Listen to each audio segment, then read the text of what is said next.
Assalamu alaikum wa rahmatullahi wa barakatuh. The simple present tense in ya the present indefinite tense the interrogative structure aga study ko تاسو بل سکرین ته وګورئ د دې انټراګیټیو سټرکچر به په دې فارمولې باندې وي. سر کې به ډو یا ډز راشي، بیا ورپسې وي سبجیکټ، بیا ورپسې وي د ورب بیس فارم.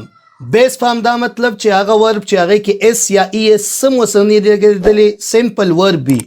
بیا به آخر کې آبجیکټ ای او آخر کې به کوېسچن مارک وي. لکه فار ایگزامپل ډز هی گو ټو سکول. دې ځای کې مونږ سر کې ډز ولګاو د فارمولې مطابق، بیا پسې سبجیکټ دی هی، بیا پسې ورب بیس فارم دی گو، بیا پسې ټو دی سکول یا ټو سکول دغه آبجیکټ دی. دویم ایگزامپل ته تاسو وګورئ ډو برډز فلای ان د ایر.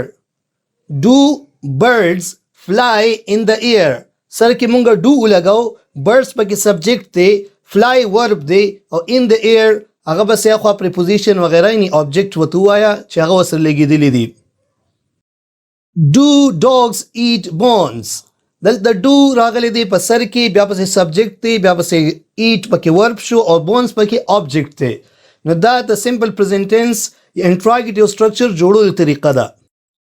یاد ساتئ کوېسچن دوه قسمه دي، یو ته وایي یس نو کوېسچنز، دا هغه کوېسچن چې په یس نو سره آنسر کیدی شي. لکه زه ویم ډز هی گو ټو سکول، آیا هغه سکول ته ځي؟ نو ته ماته آنسر کې وایې یس هی ډز او هغه ځي. نو د یس سره آنسر کیدی شي، په نو سره هم کیدی شي. دویم نمبر کوېسچن ته ویل کېږي انفارمیټیو کوېسچن. انفارمیټیو کوېسچنز هغې ته ویل کېږي چې په یس نو سره د هغې آنسر نه کمپلیټ کېږي بلکې هغه په آنسر کې انفارمیشن غواړي. لکه فار ایگزامپل زه تا ته داسې ویم وین ډز هی گو ټو سکول، هغه سکول ته کله ځي، څه ټایم ځي؟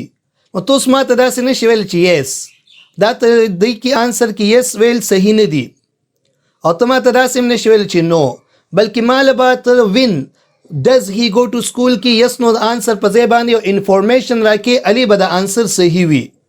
دا کومه فارموله چې ما تاسو ته اول ووي دا و ته یس نو کوېسچن دپاره. هم په دې سمپل پریزنټ ټینس کې انټراګیټیو سینټنس کې چې کله مونږه انفارمیټیو کوېسچن جوړو نو همدغه سیم فارموله به وي، خو په سر کې به ورسره مونږ د ډبلیو ایچ فیملی نه یو ورډ ولګو او فارموله به دې طریقې سره شي. ګوره ډبلیو ایچ فیملی نه یو ورډ، بیا پسې ډو یا ډز، بیا سبجیکټ، بیا ته ورب بیس فارم او بیا آبجیکټ او آخر کې کوېسچن مارک به ورسره ولګي. لکه فار ایگزامپل وین ډز هی گو ټو سکول. نو ګورئ ډز هی گو ټو سکول مقه مخکینی فارمولې مطابق شو او سر کې ورسره مونږ د ډبلیو ایچ فیملی نه وین ولګو. وہ اسکول کب جاتا ہے؟ وائی ڈو برڈس فلائی ان دا ایئر؟ ہاؤ ڈو ڈاگز ایٹ بونز؟ نو ګوره سر کې ډبلیو ایچ فیملی راغله، نو هغه انټراګیټیو سټرکچر چې کوم مونږ مخکې ویلو هغه شو. نیگیټیو انټراګیټیو سینټنس دا څلورم قسم جمله ده. دا هغې سینټنس ته وایي چې هم نیګیټیو وي او هم پکې کوېسچن راغلی وي. د دې فارموله به څنګه؟ نو فارموله ډېره اسانه ده، تاسو ورته وګورئ. سر کې به راشي ډو یا ډز، بیا به راشي سبجیکټ، بیا به راشي ناٹ، بیا به راشي د ورب بیس فارم. بیس فارم مطلب چې ورب وي او هېڅ څه به ورسره نه لګي، ایس ای ایس وغیره څه به ورسره نه لګي. آخر کې به آبجیکټ وي او آخر کې به کوېسچن مارک وي. لکه فار ایگزامپل ڈز ہی ناٹ گو ٹو اسکول، کیا وہ اسکول نہیں جاتا؟ ڈو برڈز ناٹ فلائی ان دا ایئر، کیا پرندے ہوا میں نہیں اڑتے؟ ڈو ڈاگز ناٹ ایٹ بونز، کیا کتے ہڈیاں نہیں کھاتے؟ نو دې ته وایي نیګیټیو انټراګیټیو سینټنس او د دې دا سټرکچر به په دې طریقې سره وي.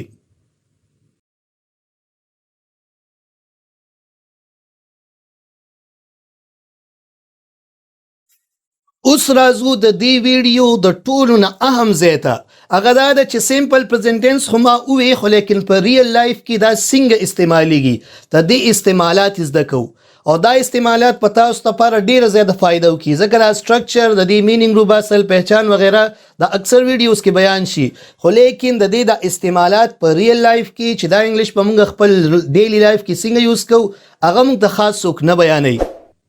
د دې ډیفرنٹ یوزز دي. لومړنی استعمال یونیورسل ټروت، ظاهرولو لپاره سمپل پرزنټ ټنس استعمالیږي. لکه زه تاسو ته داسې ویم The earth revolves around the sun. ځمکه د نور نه تاویږي. نو دا اوس یو یونیورسل ټروت دی. ساینټیسټ وایي چې دا یو یونیورسل ټروت دی. نو په دې ځای کې اوس موږ دغه سمپل پرزنټ ټنس استعمال کړو. The earth revolves around the sun. یا ته داسې وی Allah is one. الله رب العالمین یو دی. دا اوس یو یونیورسل ټروت دی. نو دا به موږ ښایو په سمپل پرزنټ ټنس سره. The sun rises in the east. نور چې راخیږي ته مشرق د سایډ نه راخیږي. نو دا یونیورسل ټروت دی. نو موږ دا به شو کوو په سمپل پرزنټ ټنس کې. هیبټس ته یو کس یو هیبټ دی. هغه هیبټ چې موږ شو کوو دا به راځي په سمپل پرزنټ ټنس کې. لکه فار ایگزامپل she speaks the truth. دا هغې هیبټ دا دی. دا هغې عادت دا دی چې هغه همیشه رښتیا وایي. نو دا به موږ شو کوو په سمپل پرزنټ ټنس کې. I never tell a lie. دا زما هیبټ دی زه چېرته دروغ نه ویم. نو دا به موږ شو کوو په سمپل پرزنټ ټنس کې. شیډول ایونټس داسې ایونټس چې هغه یو خاص سکیجول مطابق کیږي. لکه فار ایگزامپل زه داسې ووایم The train leaves at 6 o'clock. ټرین چې روانېږي دا 6 بجې روانېږي. دا د دې شیډول دی او دغه شانتې د خپل شیډول مطابق دا سټارټ کیږي. یو سکول دی هغه کولاویږي 8 بجې. نو زه به داسې ووایم The school opens at 8 o'clock. پورا 8 بجې سکول سټارټ کیږي کولاویږي. نو دا دی یو شیډول دی او سکیجول دی. دې دپاره موږ استعمالو سمپل پرزنټ ټنس. بل استعمال دا دی یو کس کنډیشن او د هغه سټیټ شو کول. لکه فار ایگزامپل زه ویم I like to recite the holy Quran daily. نو دا زما یو سټیټ دی زما یو کنډیشن دی.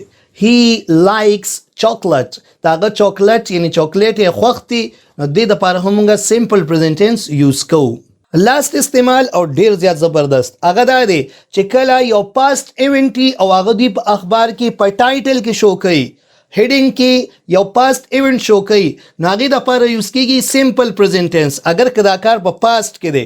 لکه فار ایگزامپل داسې ووایي Our PM meets King Salman. زمونږ PM صاحب هغه کینګ سلمان سره ملاقات کړی دی. یعنی دا غوی ملاقات شوی خو لیکن په اخبار کې به څنګه راځي په دغه سمپل پرزنټ ټنس په سټایل باندې. پاکستان کرکټ ګټلی دی یو څو ورځې مخکې فار ایگزامپل او ته اوس دا شو کې په اخبار کې نو ته به داسې وې پاکستان وینز دی میچ. وینز به دې وې او وون به نه وې کوم وخت کې چې دا تاسو د اخبار په ټایټل کې شو کوئ.